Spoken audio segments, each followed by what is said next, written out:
Hello and thank you for clicking on our YouTube video selection. Today's topic is Chondromalacia patella. Chondromalacia patella is also called jumper's knee. It's very common in athletes that ride bikes, number one. Super common in people who jump a lot. People who are hikers that do big squats that tend to isolate the bigger muscles on the outside of our quads. When we talk about the quadriceps muscle, it's in your thigh, of course. There are four muscles. That's why we call them the quadriceps. And if I'm looking on this side of my body, we would have the vastus lateralis, which means the huge muscle on the outside. There's the two rectus muscles, which are on the inside. They're just rectus means straight. And then there's a muscle on the inside called the vastus medialis.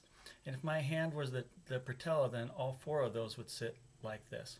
And so when they pull back and forth, they tend to pull that patella along with it. Now, I've made some basic drawings for you guys to see what it looks like. It's not that great, sorry, but I do want to share with you what's going through my mind when I see this. And here's my basic picture of what the quadriceps looks like. So this would be the vastus lateralis on the outside over here. I'm sorry the lighting's a little whacked out here. Let's see if I can change that at all. That's worse, a little bit better. So maybe bring it back here. That works better. So this is the vastus lateralis, this is the rectus, and these are the vastus medialis muscles. You can see where they all attach right onto the patella up here. And when they do, they pull that patella where it would normally be sitting here. If this is looking at it on the side view, tilting it that way, you can see the patella here. This is the vastus lateralis, the rectus, and the vastus medialis.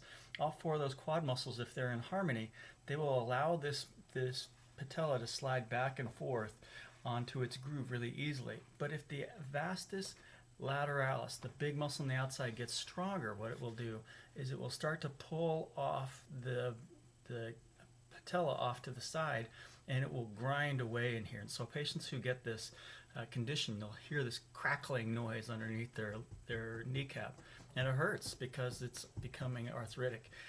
That's the cause of it right there. And so it's a muscle imbalance that causes this problem. And I almost always see it on hardcore bikers. I always see it on biathletes, people that do biking and running without any in-between workouts like the swimming will to offset that. And so we'll talk about why here in a second, but I really want to make sure that we drive home why these tests that I do in my office, like the grinding test, we pull the kneecap back to the center and it can move the way it's supposed to, like this, and it doesn't hurt anymore when we do that test. You can see why if we push it off to the side, why it could just make it worse. So there are a couple treatments for this. One of the basic treatments for it is what we call toe-pat strap. That's short for chondromalacia patella, right? And what that strap does is it keeps the kneecap here. We put it right underneath this. It's called the patellatibial ligament.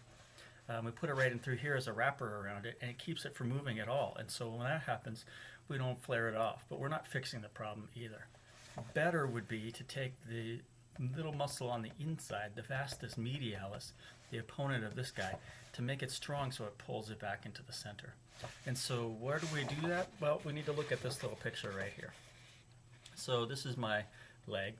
Hopefully it looks a little better than this.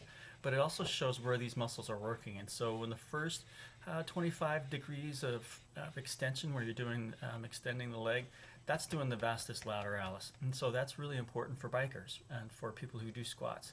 The major power generator from our leg from 90 degrees. The continuation of that is the two rectus. They pull us up all the way to almost 15 degrees, which is about that much. When it brings them up to 15 degrees, then the last muscle, the vastus lateralis, starts to take over. And the vastus medialis, again, only pulls that last little 15%. So if somebody's swinging the weight up to the very end of extension, you can see exactly why they never get it to work. They've already powered through, they'll fly through this last little part, and so they never end up making that vastus medialis work. And so the best way to treat this is make the muscle stronger.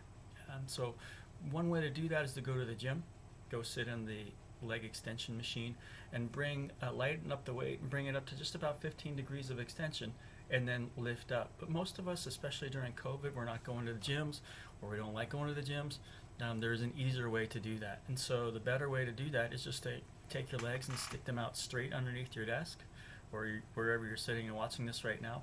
Cross one leg over top of the other, say right over left, and you want to bring your left leg down about 15 degrees and then supply resistance on the way back up on the right hand side.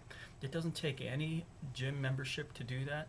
Working out that muscle, and you can feel it on your leg just by putting your hands on either side of your kneecap. You can feel where these muscles are working, and so we want to work out that middle muscle. We used to call it the Lance Armstrong muscle until he was persona non grata. But now we do want to work out that muscle so that it starts to pull that kneecap back in. The other thing we want to talk about while I've got you here is a corollary problem that comes along with that, and that is called IT band syndrome. IT band syndrome stands for iliotibial band, and that means that it runs from our hip bone, the top of our hip crest, all the way down to that same bone that the patella attaches to our shin bone. And so, let me grab that for you. The iliotibial band is this piece right here. You can see this would be your butt over here. This is the I part of the IT band. This is the T part of the tilio band. And then this muscle right here is the vastus lateralis, the same muscle they were talking about before. So people who tend to develop that muscle, especially too quickly, if they're working out too hard, too fast, this IT band is not stretchable at all. I could tell you a long story about me, an undergraduate, trying to stretch one between some Volkswagen Beetles, but that will just bore you, so we won't talk about that. But what we will talk about is why people get IT band syndrome and why people are treating it incorrectly. So this is the side view of that same area. Again, drawn not to scale, but this is the vastus lateralis that sits here underneath that IT band. And so when it starts to expand, it rubs against that inflexible structure, and when it does, well, it causes inflammation. And so the best way to manage this is not, I repeat, not with foam rolling. Don't ever foam roll on top of your IT band. It is a terrible idea. Personal therapists, massage therapists, athletic trainers, I can't tell you the number of them that have all told me that we should be rolling out our IT bands, and it's the dumbest thing you can do. The very best thing you can do for IT band syndrome is ice. Ice. Ice. And whenever we use ice, we should always be really careful as to how we use it. It should be used for a tissue to reduce inflammation. And so if you can get to a place that's inflamed using ice, obviously do it. But the point what we want to get ice to is numb plus 5 minutes. And those 5 minutes after the structure is numb is where we can do the most beneficial work on our tissues.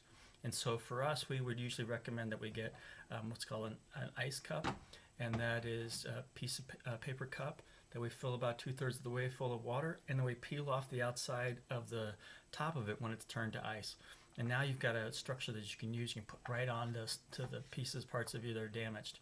Like for me, I fell yesterday skating, and so I fell on my butt. So guess what I have to do? I have to ice my butt. Not exciting. So I'm going to do the same thing that I'm telling you to do. I want to get that structure iced enough so that it's numb, and then go for 5 more minutes. So the best way to do this for a patient is to sit on a bench or on a couch, put a couple layers of towel underneath you, and start to rub that IT band using the ice gently. And once it starts to get to be numb, then start using the edge of the ice as a massage tool or a Graston tool to do that deep tissue massage in there to break the structures down, the scar tissue that will often tend to form whenever we get inflammation. And so we want to break down the inflammation as soon as we can. So I hope that these 2 tips will help you guys out. I know that it probably took about 5-10 minutes for us to talk about, but this is the 5 or 10 minutes that you could be spending doing something else, and I could probably be doing something else with my patients in the clinic. And so what I'll typically do is forward these to patients that need this information so that you can watch it when you're away from my office. Again, it's Dynamic Chiropractic Clinic. We're right on the corner of 68th Avenue and 522 in Kenmore, Washington. And if you have somebody that you want to pass this video back onto, by all means, please do. I'm not into the liking and sharing and subscribing thing. I don't think I have but 1 or 2 subscribers, and that's fine with me. I'm not here for that. I'm here to educate my patients, and so we want to make sure that you guys have the best information there is. When you come into my office, we will be working probably on what we call the sacroiliac joint to come in to help with this. It does help with the alignment on this. So chiropractic really does have a big play in how this forms and what it does. And also changing how we start to work out makes a big difference. So we can talk about that while you're in the clinic. But the actual home treatment, these are 2 easy treatments that you can do for A, chondromalacia patella, and B, the iliotibial band. And so if we can get you working on those while you're away from the office, you're just going to get better faster. And there's the dog. So have a good day, and we'll talk to you soon.